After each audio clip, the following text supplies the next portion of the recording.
എപ്പോഴും നിങ്ങൾ മനസ്സിലാക്കിയിരിക്കണം, എന്തെങ്കിലുമൊക്കെ നല്ല രീതിയിൽ ജീവിക്കാൻ പറ്റുന്നുണ്ടെങ്കിൽ അത് കൃപ കൊണ്ട് മാത്രമാണ്. കൃപ കൊണ്ട് മാത്രമാണ്. കൃപ കൊണ്ട് മാത്രം, അല്ലാതെ അതൊന്നും ആരുടെയും മെറിറ്റ് അല്ല.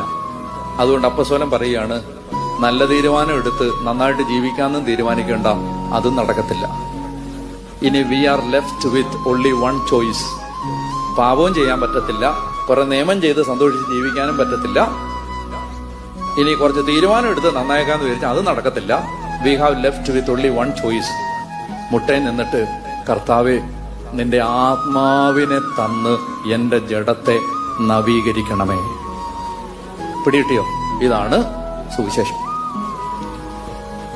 സകലത്തെയും നവീകരിക്കുന്ന തന്റെ ശക്തി വഴി അവിടുന്ന് നമ്മുടെ ദുർബല ശരീരത്തെ തന്റെ മഹത്വമുള്ള ശരീരം പോലെ രൂപാന്തരപ്പെടും.